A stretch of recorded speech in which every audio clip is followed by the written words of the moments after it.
नमस्कार दोस्तों, स्वागत है आपका हमारे इस YouTube चैनल में। दोस्तों, इस सृष्टि का हर चीज माँ के गर्भ से ही जन्म लेता है, परंतु आपको ये जानकर हैरानी होगी कि आज तक किसी देवताओं की पत्नियों के गर्भ से किसी संतान का जन्म नहीं हुआ। अब आपके मन में ये सवाल आ रहा होगा कि आखिर ऐसा क्यों? तो हम आपको बता दें कि ऐसा माता पार्वती के श्राप के कारण हुआ, जिसकी वजह से आज तक किसी देवता की पत्नी ने अपनी कोख से किसी संतान को जन्म नहीं दिया। तो चलिए दोस्तों, जानते हैं इस कथा के बारे में, जिसका वर्णन इस पद्य पुराण में विस्तार से किया गया है। पुराण में वर्णित यह कथा उस समय की है जब माता सती अपने पिता दक्ष के यज्ञ में गई और वहां अपने पति शिव के अपमान को सहन न कर सकी। फिर उसने उसी अग्नि में आत्मदाह कर लिया। इस बात का पता जब भगवान शिव जी को चला तो वे अपनी गरुड़ नंदी के साथ हिमालय पर्वत पर चले गए और वहां तपस्या में लीन हो गए। नमुज का पुत्र ताड़कासुर परम ब्रह्मा की तपस्या करने लगा। सैकड़ों साल ताड़कासुर के घोर तपस्या करने के बाद एक दिन ब्रह्मा जी को प्रसन्न कर लिया और उसके सामने प्रकट हुए और बोले, हे वत्स, मैं तुम्हारी तपस्या से प्रसन्न हूँ, अब तुम मुझसे वर मांग सकते हो।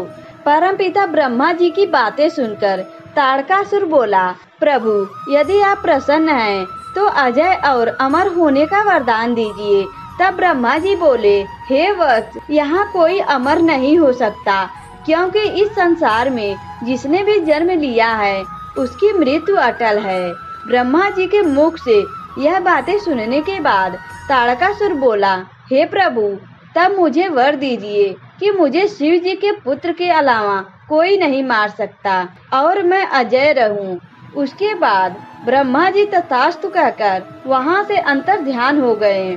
दोस्तों, ताड़कासुर ऐसा वरदान इसलिए मांगा क्योंकि वह जानता था कि देवी सती के आत्मदाह कर लेने के बाद भगवान शिव जी कभी विवाह नहीं करेंगे और जब वो विवाह नहीं करेंगे तो उनका पुत्र कहाँ से होगा।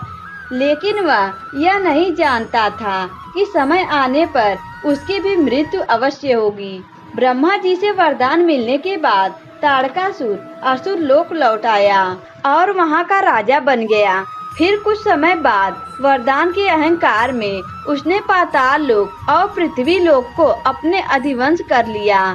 फिर ताड़कासुर ने देवलोक पर आक्रमण कर दिया, लेकिन देवताओं ने राजा मोचकंद का सहारा लेकर ताड़कासुर को परास्त कर दिया। परंतु ताड़कासुर देवलोक पर बार बार आक्रमण करता रहा और अंत में देवलोक को भी अपने अधीन कर लिया।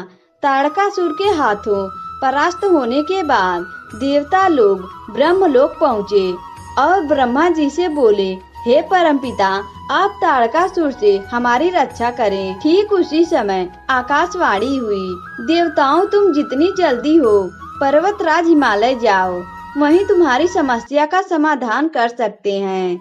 आकाशवाणी की बातें सुनकर सभी देवताओं को आश्चर्य हुआ, परंतु सभी देवता बृहस्पति के नेतृत्व में हिमालय पर्वत पहुँचे। फिर उन्होंने हिमालय से कहा, महाभाग हिमालय, तुम समस्त पर्वतों के स्वामी हो। यक्ष और गंधर्व तुम्हारा सेवन करते हैं। हम तुमसे निवेदन करने आए हैं, तुम्हें देवताओं की बात माननी चाहिए। तब पर्वत श्रेष्ठ हिमान्य ने हंसते हुए कहा, हे देवांत, एक तो मैं अचल हूँ, चल फिर नहीं सकता, तो मैं आपके किस काम आ सकता हूँ। तब देवताओं ने कहा, ताड़कासुर के वध के लिए आप ही कुछ कर सकते हैं। यह सुनकर हिमान्य ने कहा, यदि ताड़कासुर के संहार में मेरी सहायता आवश्यक है तो मैं पूछता हूँ, किस उपाय से आप लोग ताड़कासुर का वध करना चाहते हैं? वह शीघ्र बतलाएं, क्योंकि वह कार्य तो मेरा ही है। तब देवताओं ने कहा, आकाशवाणी द्वारा कही गई सारी बातें बताई। तब देवताओं ने कहा, गिरिराज, आप देवताओं का कार्य सिद्ध करने के लिए उद्देश्य से भगवान शिव के विवाह के लिए स्वयं एक कन्या उत्पन्न करें। यह सुनकर हिमान्य ने अपनी पत्नी नैना से बोले, सुमुखी, तुम्हें एक श्रेष्ठ कन्या उत्पन्न करनी चाहिए।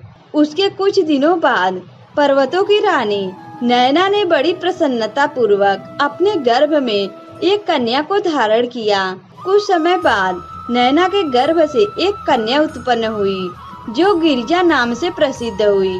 उस समय देवताओं ने फूलों की बहुत भारी वर्षा की। संपूर्ण त्रिलोकों में प्रसन्नता छा गई। गिरिजा का जब जन्म हुआ उस समय दैत्यों के मन में भय समा गया। देवता महर्षि चारण सिद्धगण बड़े आनंद में झूम उठे। शिव जी से मिलाने लेके गए। एक दिन हिमान्य ने अपने पुत्री को शिव जी से मिलाने लेके गए। वहां जाकर हिमान्य ने मस्तक झुकाकर शिव जी को प्रणाम किया। उसी समय देवतागण कैलाश पर्वत पर गए और शिव जी की जोर जोर से स्तुति करने लगे, जिसकी वजह से माता पार्वती और शिव का महामिलन भंग हो गया। देवताओं की इस तरह स्तुति देख माता पार्वती क्रोधित हो गई। वो कैलाश पर्वत के द्वार पर आई और क्रोध में बोली, बुद्धिहीन देवगण, आप लोग असमय यहाँ आकर शिव सेवा में महाबाधा डाली है। इसलिए मैं आप सभी को श्राप देती हूँ कि आप लोग भी निसंतान ही रहेंगे और आप लोगों की पत्नियां भी कभी अपने कोख से बच्चे को जन्म नहीं देंगी। इसी श्राप के कारण कोई देवता और उनकी पत्नी आज तक माता पिता नहीं बन सके। दोस्तों, मेरे द्वारा दी गई जानकारी अच्छी लगी तो कमेंट करके हमें जरूर बताएं। दोस्तों, आज की वीडियो में बस इतना ही। अगर यह वीडियो आपको अच्छा लगा तो वीडियो को लाइक करें और हमारे चैनल को भी सब्सक्राइब करें। दोस्तों, वीडियो देखने के लिए आप सभी का